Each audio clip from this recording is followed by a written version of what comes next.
Hello everyone and welcome back. Today we're kind of just going to have a little chat, right? Kind of like solo podcast style because that is what I need to do kind of for myself to get some things off my chest and to just kind of put things out into the world and hopefully somebody else is kind of feeling the same way. Or if you are feeling the same way, then you know that you are not alone in this feeling. So it kind of seems like the whole world is going through a Herxheimer response. For those that don't know, the Herxheimer response is also known as the healing crisis. The healing crisis occurs when your body is going through a healing process. For example, you decide to eliminate all grains from your diet and you're going to go onto like a more paleo-based form of eating. Okay, then because of the different toxins that have become built up in your body from eating said grains, after about 2 weeks or so, your body is going to start detoxing them. And so when your body starts to detox different toxins at a rate that is faster than your body can eliminate them, you go through the healing crisis. Now, the healing crisis can look like flu symptoms, cold symptoms. It can be achy bones, it can manifest in all sorts of different ways. But it is simply that you go and you start your healing process, and then about 1 or 2 weeks in, you go through this crisis where you start to develop all these symptoms and you think, oh my goodness, I'm not actually getting better, I'm getting worse. But if you press through it for 3 to 5, maybe a full week of days, then you come out the other side and you feel much better. So that's the healing crisis. It's your body really pushing everything that has been suppressed inside of you, like partially treated, but not 100% treated. It starts to really push all those things out. It all comes to the surface, and then it has to come out somewhere. So it comes out in colds and flus and coughs and sneezes and a variety of other things. Now, how does this relate to what I just said in the beginning? Is that it seems like the whole world is going through this kind of healing crisis where everywhere you look, you kind of feel like the world is just kind of turning to crap. Yeah. We are told that we're on the verge of World War III. We're being told that inflation is crazy high. Maybe where you are, they talk about unemployment. I know in my home state, we just had a big environmental disaster with some chemical spills, and I understand that's kind of happening not just there, but in other places in the US and around the world as well. And then we have earthquakes and we have all kinds of natural disasters just all the time, right? The news, it just is telling us about all the bad things happening in the world all over the place all the time. And the contrast between good and not good, so good and bad, is also being turned up. So where before there was a lot of gray area where you weren't really sure, like it looks good on the outside, but is it really doing something good, like at its core? So those things are being turned up as well, and different stuff is starting to come out about the different corruption in different areas, the lies that we've been told about different things. And it's not just any one specific thing, right? It's multiple things. It's a whole spectrum of stuff that is looking ugly, yucky, and sticky, right? Like, what kind of world are we going to be raising our kids in? Which is another issue. We can talk about that another time. But what I'm going at here is that the whole world seems to be going through this healing crisis We think, oh, we have all this technology. We have all these really smart, activists and things like this. Why are things getting worse? Why are they not getting better? And I genuinely believe we're in the middle of a healing crisis.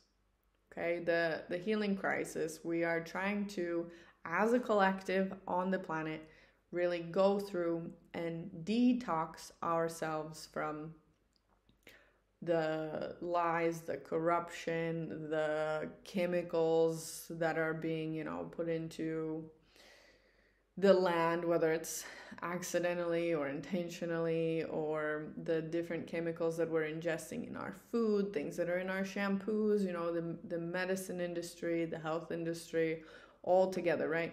So things are really starting to come out.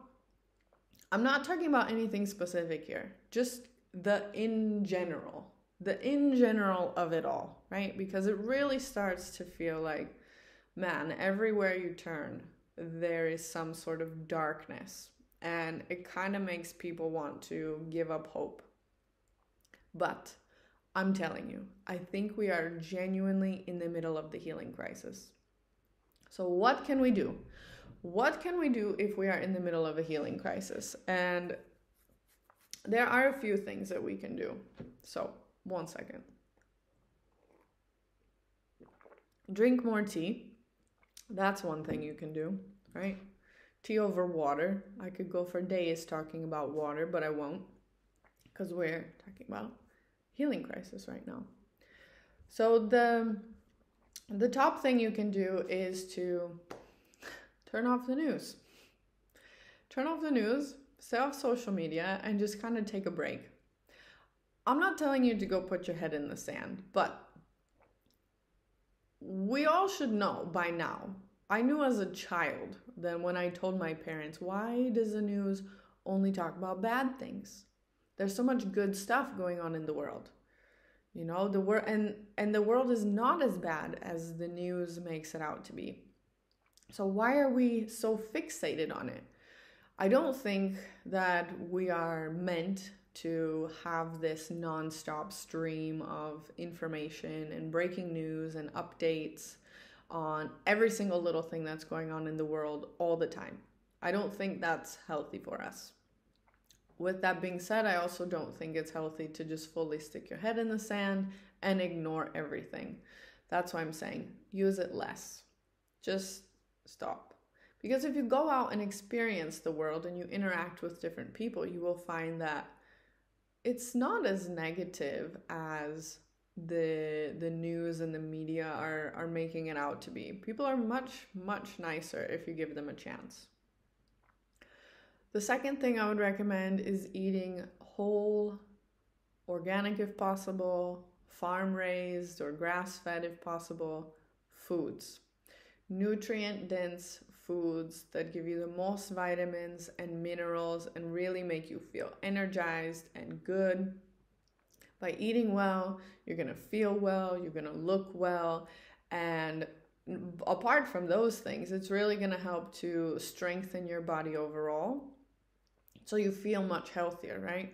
When we are healthier, not only in our bodies, but in our minds, we are less susceptible to these blaring negativity screens all the time. The third thing is to get anywhere from 7 to 10 hours of sleep per night. I say up to 10 because women need more sleep than men because of their hormones and how the hormones function within the body. We need a little bit more time for our bodies to recover and reset so we can go on with our day.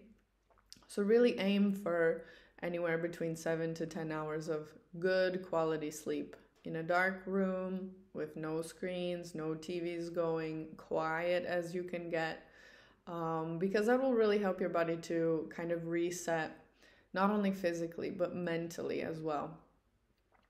One thing that you can do to kind of help to also reset while you're awake is to go spend some time outdoors in nature.